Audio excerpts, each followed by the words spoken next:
Hi, and welcome to Historical Influence.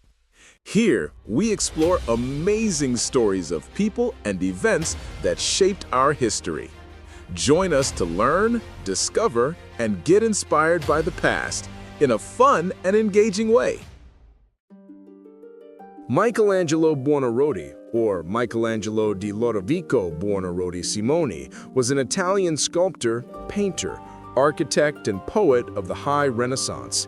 He is widely considered to be one of the greatest artists of the Renaissance, and arguably of all time. His work demonstrated an unprecedented blend of psychological insight, physical realism, and intensity. Due to his creative abilities and mastery across a range of artistic arenas, he is defined, along with his contemporary Leonardo da Vinci, as an archetypal Renaissance man. Michelangelo's extraordinary talent was recognized during his lifetime. His contemporaries lauded him as the most accomplished artist of his era and often called him Il Divino, or the Divine One. He received important commissions from some of the most wealthy and powerful men of his day, notably popes and others affiliated with the Catholic Church. Michelangelo was born on March 6, 1475, in Caprese, Italy. His father worked for the Florentine government, and shortly after his birth, his family returned to Florence, the city Michelangelo would always consider his true home. His mother died when he was 6, in 1481. During a period of his childhood, he lived with a nanny and her husband, a stonecutter, in Settignano, where his father owned a marble quarry. It was there that the young boy developed his love for marble. Initially, his father did not approve of art as a career for his son. At the age of 13, Michelangelo was apprenticed to the painter Domenico Ghirlandaio, who was known particularly for his murals. A year later, his talent drew the attention of Florence's leading citizen and art patron, Lorenzo de' Medici, who extended an invitation to Michelangelo to reside in a room of his palatial home. While staying in the Medici home from 1490 to 1492, Michelangelo learned from and was inspired by the scholars and writers in Lorenzo's intellectual circle. What he learned about philosophy and politics during these years would forever inform his later work. He also refined his technique under the tutelage of Bertoldo di Giovanni, a noted sculptor and keeper of Lorenzo's collection of ancient Roman sculptures. Although he expressed his genius in many media, Michelangelo always considered himself a sculptor first. His earliest known work in marble, Madonna of the Stairs, was sculpted during this period, 1490 to 1492. Michelangelo achieved fame early with two of his best-known works, the Pietà and David, sculpted before he turned 30. By 1498, Michelangelo was working in Rome. He received a career-making commission from the visiting French cardinal Jean Bilheres de la Graulas to create a Pietà, a substantial statue depicting a draped Virgin Mary grieving over her dead son. Carved from a single block of marble, this delicate 69-inch tall masterpiece remains in St. Peter's Basilica, drawing legions of visitors. The work was soon regarded as one of the world's great masterpieces of sculpture, with Giorgio Vasari summarizing contemporary opinion. It is certainly a miracle that a formless block of stone could ever have been reduced to a perfection that nature is scarcely able to create in the flesh. The Pietà is Michelangelo's only work known to have been signed, with his name placed on Mary's sash. Michelangelo returned to Florence and in 1501 was contracted to create a huge male figure from marble to enhance the city's Duomo. He chose to depict the young David from the Old Testament, creating a figure that was heroic, powerful, spiritual, and literally larger than life at 17 feet tall. Completed in 1504, the David definitively established his prominence as a sculptor. Scholars consider the sculpture to be nearly technically perfect. It is now located at the Galleria dell'Accademia in Florence, serving as a world-renowned symbol of the city and its artistic heritage. In 1505, Pope Julius II commissioned Michelangelo to sculpt a grand tomb that was intended to include 40 life-size statues.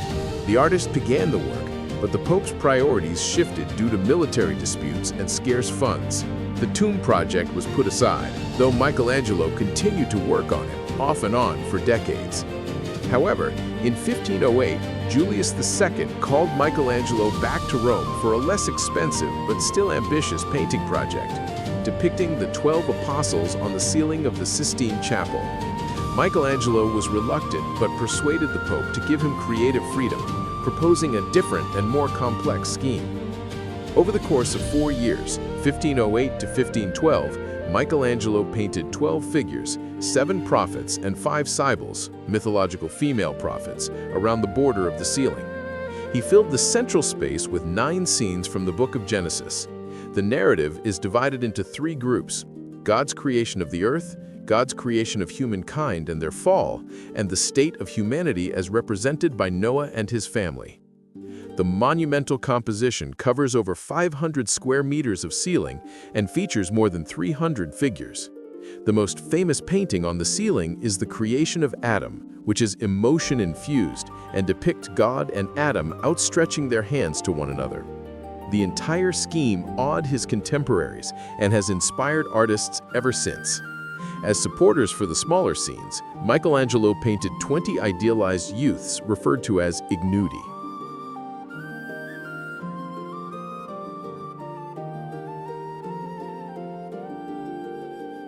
In 1534, Michelangelo left Florence permanently for Rome. Shortly before his death that year, Pope Clement VII commissioned Michelangelo to paint a fresco of the Last Judgment on the altar wall of the Sistine Chapel. His successor, Pope Paul III, was instrumental in seeing the project through. Michelangelo labored on it from 1534 to October 1541. The fresco vividly depicts the second coming of Christ and his judgment of the souls, with the dead rising from their graves to be consigned to heaven or hell. Michelangelo ignored usual artistic conventions, portraying Christ as a massive, muscular figure who was youthful, beardless, and naked. The depiction of Christ and the Virgin Mary naked was considered sacrilegious upon completion, and Cardinal Carafa campaigned to have the fresco removed or censored. Although the Pope initially resisted, the Council of Trent decided, shortly before Michelangelo's death in 1564, to obscure the genitals. Daniele da Volterra, Michelangelo's apprentice, was commissioned to make these alterations.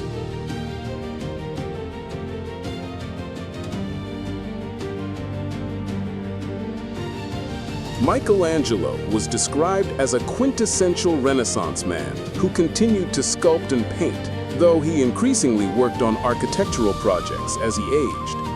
His architectural contributions included the interior of the Medici Chapel and the design of the Laurentian Library in Florence, the latter being seen as a forerunner of Baroque architecture. He also designed the iconic dome of St. Peter's Basilica in Rome, although its completion came after his death. Michelangelo was moderate in his personal life and once stated that, however rich he might have been, he always lived like a poor man. He was described as solitary and melancholy, bizarro and fantastico. From the 1530s on, Michelangelo wrote poems, with about 300 surviving. Many of these poems incorporated the philosophy of Neoplatonism, that a human soul, powered by love, could reunite with an almighty God. He wrote the first significant modern corpus of love poetry from one man to another, addressing his longest sequence of poems to the young Roman patrician Tommaso dei Cavalieri, whom he met in 1532. Later in life, he nurtured a deep friendship with the poet and noble widow Vittoria Colonna, whom he met in Rome in 1536 or 1538.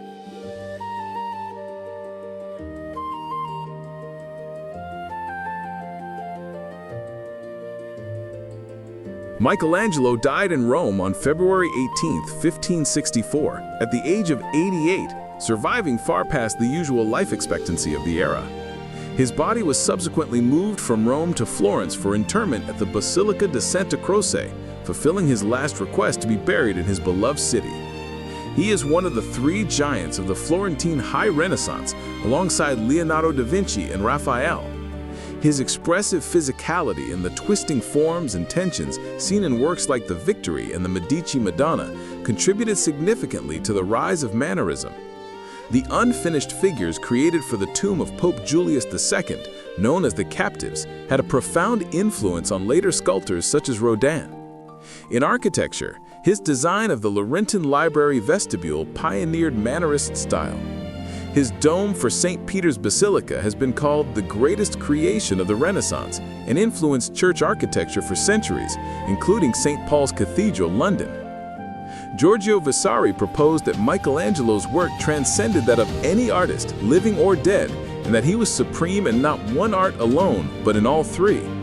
The Sistine Chapel ceiling in particular was described by Vasari as having restored light to the world and containing every possible perfection for painters.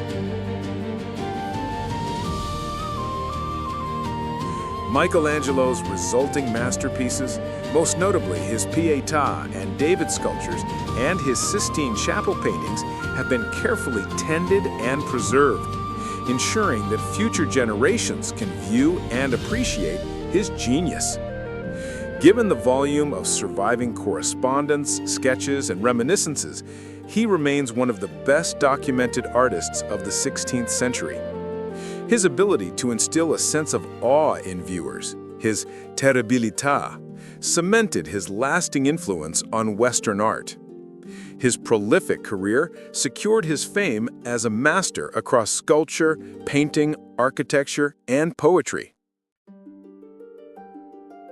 Share your thoughts in the comments, and don't forget to subscribe for more stories that shaped our world.